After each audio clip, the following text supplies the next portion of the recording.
महाराष्ट्र शासनाच्या महसूल विभागामार्फत राबवण्यात येणाऱ्या छत्रपती शिवाजी महाराज महसूल अभियान अंतर्गत उत्तर सोलापूर तहसील कार्यालयाच्या वतीने छत्रपती रंगभवन येथे समाधान शिबिर उत्साहात पार पडले। शिबिराचे उद्घाटन आमदार देवेंद्र कोठे यांच्या हस्ते झाले, तर महापौर विनायक कोंडियाल यांची प्रमुख उपस्थिती होती।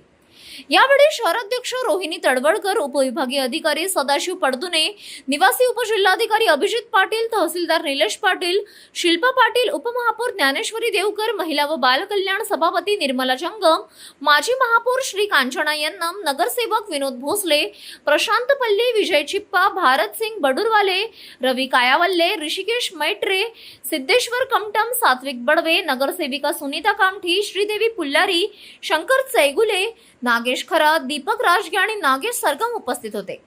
शिबिरात 7-12, 8 उतारे, फेरफार नोंदी, ई पीक पाहणी, जात उत्पन्न, रहिवासी दाखले, संजय गांधी निराधार, श्रावण बाळ आणि प्रधानमंत्री किसान सन्मान निधी योजनेसह विविध महसुली सेवांचा लाभ नागरिकांना एकाच ठिकाणी उपलब्ध करून देण्यात आला।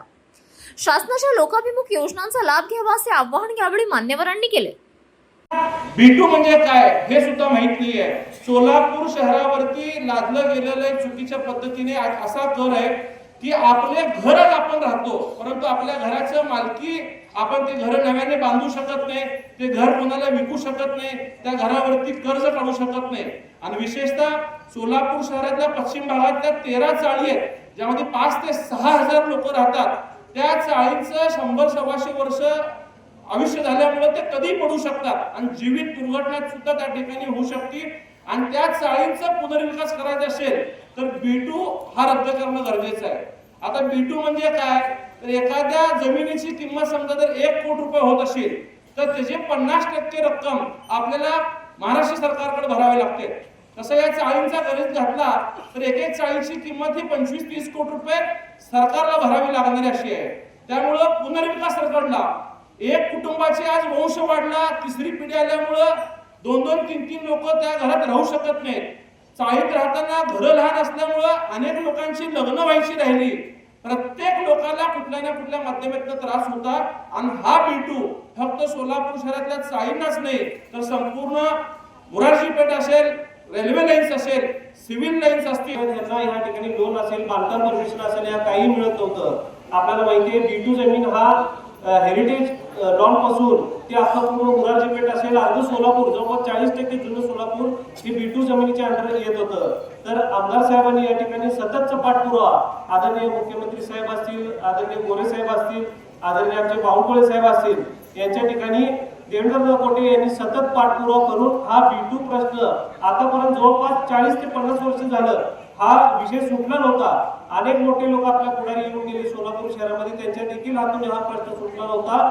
तर एक काम करायची जी जिद्द आहे ती आपले आमदार देवेंद्र कोठे साहेब यांच्या हातून हा प्रश्न सुटला, त्यांचं या ठिकाणी मी विशेष कौतुक करतो।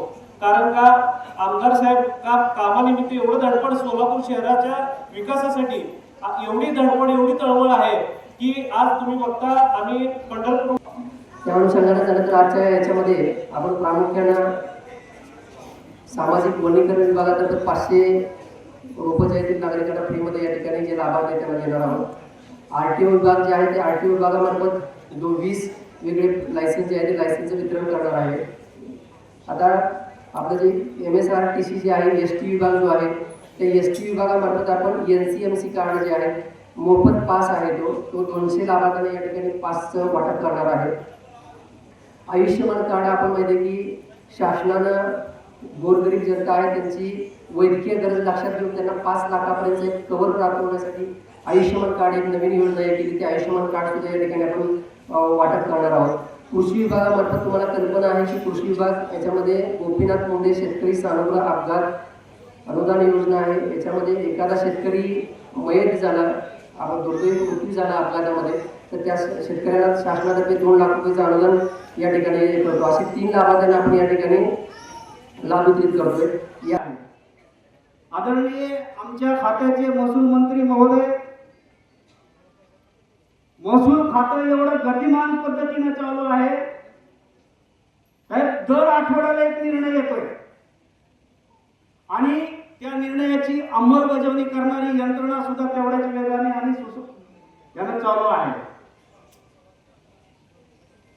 आदरणीय मंत्री महोदयांनी B2च्या संदर्भामध्ये, आमदार महोदयांनी या संदर्भामध्ये खरं श्रेय त्यांचंच आहे. आम्ही प्रशासकीय अधिकारी त्यांनी सांगेल त्या कामामध्ये मदत करणं आमचं कर्तव्य आहे. पण साहेब आपल्या मनाला मोठेपणा आहे की आपण माझा सत्कार केला. आम्ही बऱ्याच वेळेला पाहिलं की प्रशासकीय अधिकारी हा त्याच्या आपण महिलांच्यासाठी असतील, तरुणांच्यासाठी असतील, वृद्धांच्यासाठी असतील, या सर्व योजना या एका छताखाली देण्याचं जे काम आहे ते आमच्या शासनाने, माननीय मुख्यमंत्री देवेंद्रजी फडणवीस, आमचे पालकमंत्री जयकुमारजी गोरेभाऊ, त्याचबरोबर आता त्यांचं कौतुक केलं की आमदार साहेबांनी पण केलं की B2 मध्ये ज्या सर्व प्रॉपर्टी, त्या चाळी असतील, काही खाजगी प्रॉपर्टी असतील, काही लोकांच्या ह्याच्या इमारती असतील, त्या अशा सर्व 9,000 प्रॉपर्टींचं B2 मध्ये आता सगळ्यांचा समावेश झाला आणि त्याचा लाभ सर्व सोलापूरच्या मंडळींना होणार आहे. हे सगळं करण्यासाठी महसूल मंत्री माननीय बावनकुळे साहेबांच्याकडे सगळ्यांनी B2चा प्रश्न मांडला असेल, परंतु पाठपुरावा करून कमी अवधीमध्ये सोडवण्याचं काम जर कोणी केलं असेल तर ते आमचे आमदार देवेंद्र दादा कोठे केले.